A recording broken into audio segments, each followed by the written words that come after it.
Shalom dan selamat datang di Mekorot. Saya Rabbi Shapira.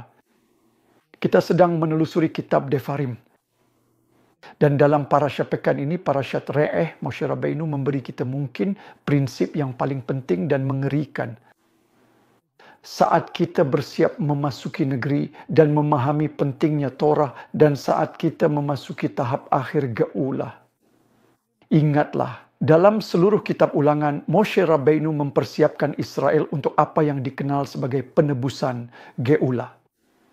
Dia berkata, Re'eh anochi natati lifnechem et habracha ve'et hakelalah. Ini kata yang penting. Ia menggunakan kata re'eh untuk berbicara kepada individu, tetapi kemudian ia berkata, aku memperhadapkan kepadamu berkat dan kutuk. Namun perhatikan satu hal. Ketika dia berbicara tentang hal yang diperhadapkannya pada mereka, dia menggunakan bentuk jamak. Lifnechem. Itu bentuk jamak. Jadi Musa memulai dengan kata re'eh, bukan re'u. Re'eh adalah kata tunggal. Re'u adalah bentuk jamak. Namun ketika ia mengakhiri ayat itu, ia menggunakan kata di hadapanmu dalam bentuk jamak. Mengapa Musa memilih untuk memulai ayat itu dengan bentuk tunggal? Artinya, ia berbicara kepada masing-masing secara individu dan mengakhirinya dengan bentuk kolektif.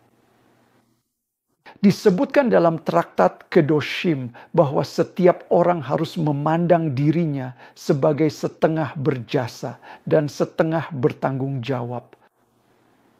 Dan bahkan jika satu mitzvah, satu re'eh terjadi, itu dapat mempengaruhi seluruh lifnechem, artinya mempengaruhi seluruh komunitas. Satu mitzvah dapat mempengaruhi seluruh kelompok. Satu pelanggaran juga dapat mempengaruhi seluruh kelompok. Musa memulai kalimat dengan bentuk tunggal dan mengakhirinya dengan bentuk jamak karena ia ingin menyampaikan sesuatu kepada kita tentang Torah. Torah itu bersifat korporat dan individual pada saat yang sama. Jika seseorang melakukan mitzvah, ia membawa pahala bagi Israel. Namun jika seseorang berbuat dosa, ia mendatangkan defisit bagi Israel. Dalam Sanhedrin 98 dikatakan bahwa Sang Mesias dapat muncul ke dunia dengan dua cara, yaitu dengan penderitaan dan kerja keras ketika generasi itu penuh dengan tanggung jawab, atau ia dapat mempercepat kedatangannya kembali di generasi yang penuh dengan pahala. Musa menyampaikan kepada kita sebuah pesan penting, membawa pahala bagi dunia. Bahkan satu tindakan saudara, satu mitzvah saudara dapat mempengaruhi keluarga saudara, anak-anak saudara, komunitas saudara, kota saudara, bahkan bangsa saudara. Sebaliknya, ketika saudara berbuat dosa, itu tidak hanya mempengaruhi dirimu sendiri, tetapi juga orang-orang di sekitar saudara. Kemungkinan besar mereka yang saudara cintai. Lihatlah. Ayat tersebut dimulai dengan kata re'eh anochi natati lifnechem.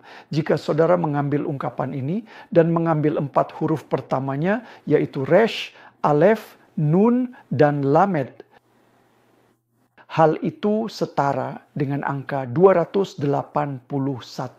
Dalam Qomat Anach, mereka memberitahu kita bahwa angka 281 setara dengan kata Ibrani PR yang berarti bangga dan membanggakan diri.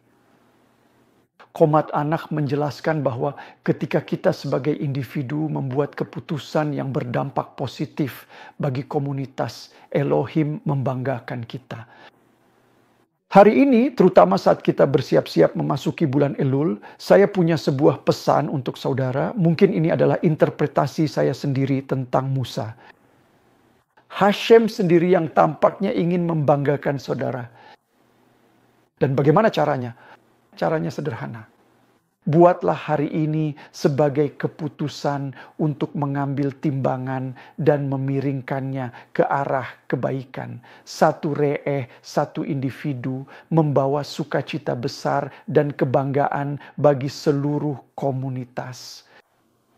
Jadilah orang itu, berikanlah dampak dan miringkanlah timbangan itu. Betapa indahnya pesan dan pengingat dari Musa untuk kita hari ini. Elohim memberkati dan shalom.